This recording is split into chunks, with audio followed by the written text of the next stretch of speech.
Kechasi edi. Soat tungi 2:47 da. U uyg'onib ketdi. Sababsiz. Xona jim.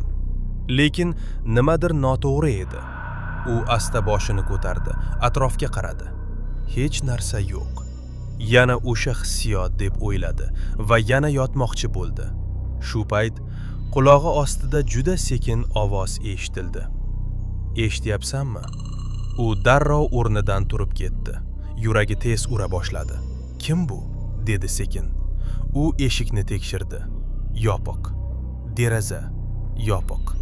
Bu tush bo'lsa kerak, dedi o'ziga. Yana yotdi. Ko'zlarini yumdi. 5 soniya o'tdi. Men shu yerdaman. Bu safar ovoz aniq edi va juda yaqin. U sakrab turdi. Telefonini oldi. Fonarikni yoqdi. Xonani yoritdi. Hech kim yo'q. Lekin bitta narsa o'zgargan edi. Devorda ilgari bo'lmagan yozuv paydo bo'lgan edi. Men sening ovozingman. U qotib qoldi.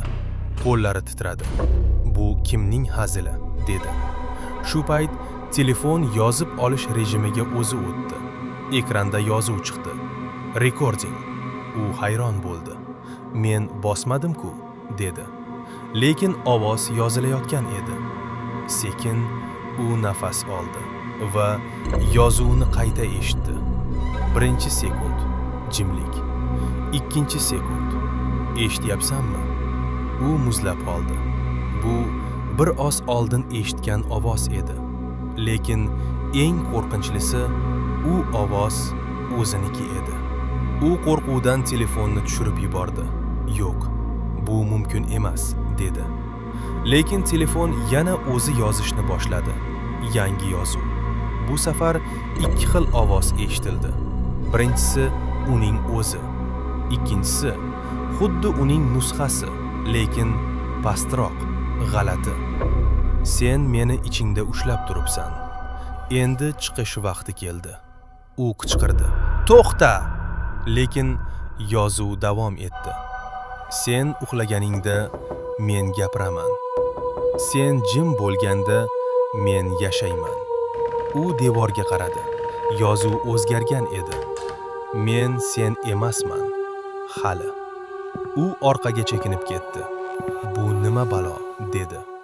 Shu payt uning og'zidan u gapirmasdan so'z chiqdi. Lekin tez orada bo'laman.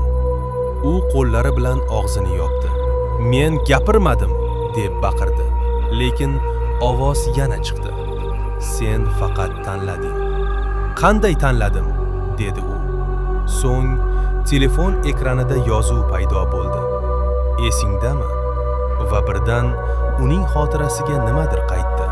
Bir necha kun oldin u zerikib internetda g'alati challenge ko'rgan edi. Qorong'uda o'zing bilan gaplash. Yolg'iz o'tirib o'z ovozingni yoz.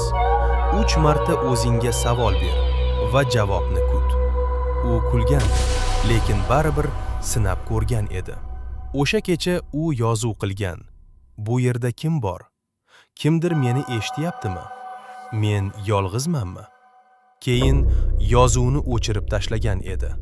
Lekin u oxirigacha eshitmagan edi. Hozir esa telefon o'sha yozuvni o'zi ochdi. Oxirgi qismi. Yo'q. Endi emassan. U qotib qoldi. Men o'zim chaqirdimmi? Dedi. Ha. U asta orqasiga qaradi. Bu safar u yolg'iz emas edi. Xonaning qorong'u burchagida kimdir turardi. Aniq ko'rinmasdi, lekin u harakat qilganda u ham harakat qilardi. Xuddi ko'zgu kabi. Lekin teskari. U o'ng qo'lini ko'tardi. U esa chap qo'lini ko'tardi. U qotib qoldi. Sen meni yaratding, dedi u ovoz. Endi men seni olaman. U qochmoqchi bo'ldi, lekin oyoqlari harakat qilmadi. Go'yoki yer uni ushlab turgandek. Shakl yaqinlashdi. Har bir qadamda u o'ziga o'xshab borardi. Ko'zlari, yuzi, harakati hammasi bir xil. Faqat kulishi boshqacha edi. endi men senman. U qichqirdi, lekin ovozi chiqmasdi. Shakl juda yaqinlashdi va uning ichiga singib ketgandek bo'ldi. Ertasi kuni hammasi oddiy edi. Xona joyida, telefon joyida, faqat bitta farq bor edi. U oynaga qaradi va kuldi. Lekin bu kulgi uning kulgisi emas edi. Agar ba'zida o'zingning ovozingni eshitsang, javob bermagin. Chunki ba'zida u sen bo'lmaydi.